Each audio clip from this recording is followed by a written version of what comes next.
Two kids, 9 years and still going strong.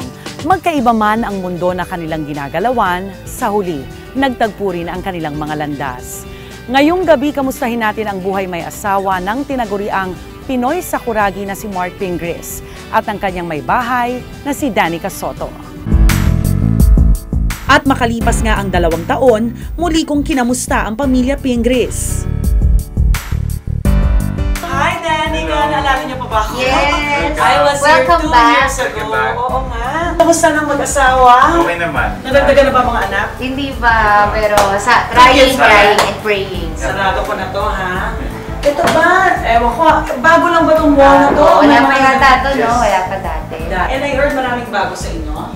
Yes. Yes! Yan, mga pag-uusapan natin. Do you mind, guys? Yes, let's go. Alright! Good to see you guys. Talaga namang #relationship goals ang peg ng mag-asawang Mark Pingris at Danica Soto. Pero bago sila pinag-isang dibdib 9 years ago, ano nga ba ang kani-kanilang kwento ng tunay na buhay? Ipinanganak sa bayan ng Pozorubio sa Pangasinan si Jean Mark Pingris Jr. noong October 16, 1981. Kwento ni Mark, mahirap ang buhay na kanyang kinalakihan sa probinsya. Nung bata ako, nagtatrabaho na kasi ako sa palengke. Naging kargador ako dyan, talagang nagbubuhat ako ng mga prutas para tinutulungan si mama. Halos 2 taon ang makalipas, ipinanganak naman si Danica Soto noong May 9, 1983. Anak lang naman siya ni Bossing Vic Soto at ng veteranang aktres na si Dina Bonnevie. Yung artista, dahil of course your exposure sa mga magulang, Siguro. ganun ba? Sinasama-sama ka na ba nila? Sinasama-sama nila nung mga ako. shooting? Oo. As in, parang lumaki talaga kami sa set. Tapos like, my mom would review me sa lessons in between takes. Habang si Danica tila lumaki sa marangyang buhay, si Mark naman maagang nagbanat ng buto. Nasaan si Daddy nung mga panahon yon? Time na yon, hindi pa kami magkakilala ng dad ko. Nasa, alam ko Morocco or France siya nung time na yon. Hindi kami, at alam kong patay na ang dad ko nung time na yon. Gaya ni Mark, hindi rin buo ang pamilyang kinalakihan ni Danica. 3 taong gulang pa lang kasi siya nang maghiwalay sina Vic at Dina. Basta lahat ng mga kastriktuhan and rules kay mami. Tapos yung mga kulitan time kay daddy. Kung si Danica, maagang pinangarap ang maging artista. Si Mark naman, iba raw ang gustong pasukin noon. Gusto ko talaga maging sundalo. Siguro nakitaan ko rin sa tito ko at mahilig din ako umawak ng baril. Kailan dumating na yung punto na nakahiligan mo talaga yung basketball? Nung sinasama na ako ng mga kaibigan ko sa liga, pero hindi naman ako pinapasok.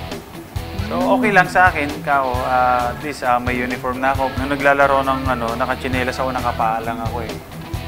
So nung pinahiram ako ng sapatos, size 9 lang. So, well, pinilit ko lang. Kasabay ng pagsusumikap ni Mark noon sa kanyang basketball career, ang pagpasok naman ni Danica sa showbiz sa edad na 19 anyos. Simula ngayon, tayo na ang kikilalaning Sinister Sisters. Siyempre yung connections na doon. Dahil nga nandyan na sila, mommy at daddy. Yung mahirap na part, yung expectation. Siyempre lagi kang nako-compare. People would come up to me and say na, alam mo, mas maganda yung mami mo sa'yo. Yung mga ganon. Pero parang ako naman, hindi naman ako parang nafe-feel bad. Yes. Parang napaproud ako na, mas gusto ko naman yung kaya sabihin, yung pakit natin. Yung ganon. Sa ngayon, may 2 anak na sina Mark at Danica.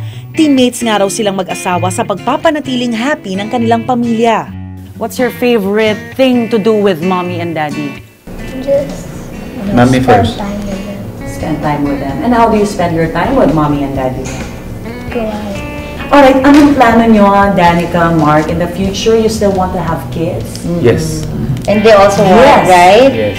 How many, Kuya Mick? 2 more, boy or girl? 100! 100? So you want 2 more boys, Kuya Mick? What How about about you? Kayla? Girl or boy? 100 girls! 100 girls. Oh. Not a chance. Pero plano, 2? Isa? Dalawa, Sana or kung kaya sana pa kung dalawa. bigay ni Lord yun. Pero kung 3 na lang, sige. Magkaiba man ang mundong ginagalawan noon ni na Mark at Danica, pinatunayan naman nila na kapag ang 2 tao ay nagmamahalan, anumang pagsubok ang dumaan, sa huli, mayroon pa ring happy ending. Mark, Danica, anong aral ng tunay na buhay ng mag-asawang Mark and Danica Pingris? Dapat sa mag-asawa pinapairal yung tunay na respeto, tunay na pagtanggap sa pagkatao ng bawat isa't isa. For me naman, kailangan pantay kayong dalawa eh. Huwag kayong magpataasan. Kailangan yung relasyon nyo talaga, nasa gitna talaga si Lord.